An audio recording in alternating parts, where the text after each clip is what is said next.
আমার অনেক নামাজ কাজা হয়ে গেছে, এগুলোর জন্য এখন কি করণীয়? আপনি জীবনে অনেক নামাজ বাদ দিয়েছেন, এই নামাজগুলো পড়তে হবে কিনা? দুই রকমের মত আমাদের সমাজে শুনতে পাওয়া যায়, এবং ওলামা ইকরামের দুই রকম মত আছে। যে সমস্ত ওলামা ইকরামের মতে ইচ্ছাকৃত নামাজ ত্যাগ করলে কাফের হয়ে যায়, ভালো করে বুঝেন, ইচ্ছাকৃত নামাজ ত্যাগ করলে কাফের হয়ে যায় মানুষ, মানে অমুসলমান হয়ে যায়। তাদের মতে আপনি আগে যে নামাজ বাদ গেছে, পড়েন নাই, সেগুলো আর এখন পড়া লাগবে না, কারণ আপনি আগে কাফের ছিলেন, এখন মুসলমান হয়েছেন। কাফের থাকাকালীন সময় নামাজ বাদ গেলে এটা পড়া লাগে না। সূত্রটা বুঝতে পারছেন? এখন আপনি আগে কাফের ছিলেন, মুসলমান ছিলেন না, এটা মানেন কিনা?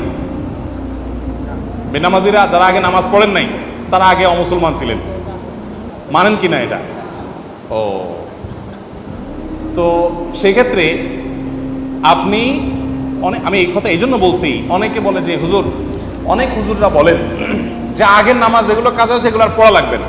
আমি বলি খুব ভালো কথা, আপনি সেই হুজুরের ফতোয়া নিচ্ছেন, এই তো হতে পারে স্কলার তার ইজতিহাদ, আপনি সেটা নিচ্ছেন, এই তো সেটা যদি নেন তাহলে আপনি আগে মুসলমান ছিলেন না সেটাও নিতে হবে।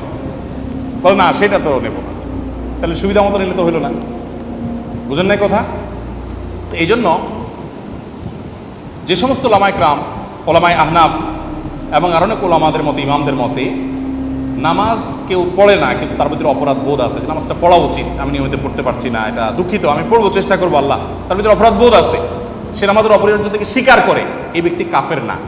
যার কারণে মুসলমান হওয়ার কারণে তার যে নামাজ বাদ গেছে এগুলো সে পরবর্তীতে কাজা করতে হবে। সেই হিসাবে আপনার যত নামাজ কাজা আছে সেগুলো এখন পড়ে ফেলবেন। এখন কত অনেক নামাজ হিসাব করতে পারি না, তো কাউন্ট করেন, আপনি প্রাপ্তবয়স্ক হয়েছেন এত বছরে, কন্টিনিউ নামাজ শুরু করছেন অমুক বছরে, মাঝে গ্যাপ এত বছরে, তাহলে প্রতি বছর এত বছরে কতদিন হয়, প্রতিদিন কত ওয়াক্ত হয়, একটা ক্যালকুলেশন করে আনুমানিক একটা ফিগার বের করেন যে এর কম হবে না, এর বেশি হবে না, কম হবে। তাহলে বের করে এবার আপনি সেই নামাজটা প্রতিদিন কিছু কিছু করে পড়ে পড়ে শেষ করার চেষ্টা করুন। শেষ করতে পারেন নাই কিন্তু আমৃত্যু আপনি চেষ্টা করে গেছেন, আল্লাহ তাআলা আপনাকে মাফ করবেন, আশা করা যায় ইনশাআল্লাহ। আমাদের সমাজে মানুষ বিভিন্ন ধরনের দান সদকা করে কিন্তু পরিপূর্ণভাবে যাকাত আদায় করে না, এদের ব্যাপারে ইসলাম কি বলে? দান সদকা করে কিন্তু যাকাত আদায় করে না, এই টাইপের মানুষ অনেক আছে আমাদের দেশে। এটা হলো গাছের গোড়া কেটে আগে পানি দেওয়ার মতো। শুধু দান সাদকা করে কেন? এই যে হজের মৌসুম আসছে, দেখবেন 7 লাখ 8 লাখ টাকা খরচ করে হজ করতেছে, এদিকে শ্রমিকের বেতন দেয় না। আছে না নাই? অনেক লোক আছেন এরকম, যে নিজের অধীনস্থদের পাওনা টাকা দিচ্ছে না, বা পার্টির টাকা ঝুলিয়ে রাখছে, বছরকে বছর ঘুরাচ্ছে, দিচ্ছে না পাওনাদারকে, অথচ তিনি কি করছেন? তিনি হজ করে বেড়াচ্ছেন, মক্কা চলে যাচ্ছেন। এগুলো গাছের গোড়া কেটে আগে পানি দেওয়ার মতো। আপনার পরে জাকাত ফরজ হলে আপনি জাকাত আগে আদায় করবেন, এরপরে আপনার তৌফিক থাকলে আপনি দান করবেন, নফল দান।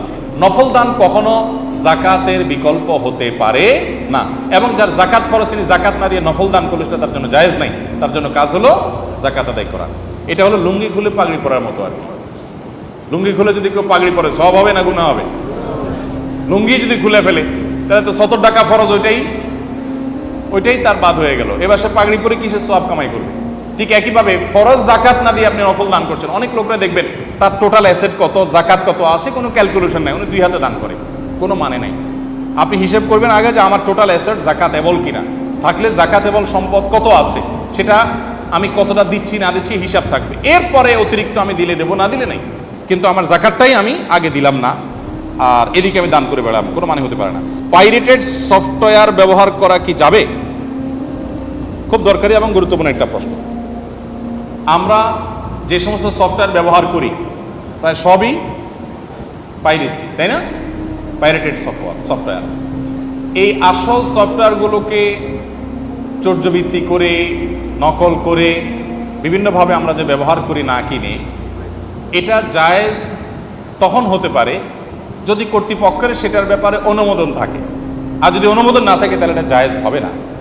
কারণ একটা জিনিস, আপনি একজন একটা সফটওয়্যার তৈরি করেছেন, এটা তার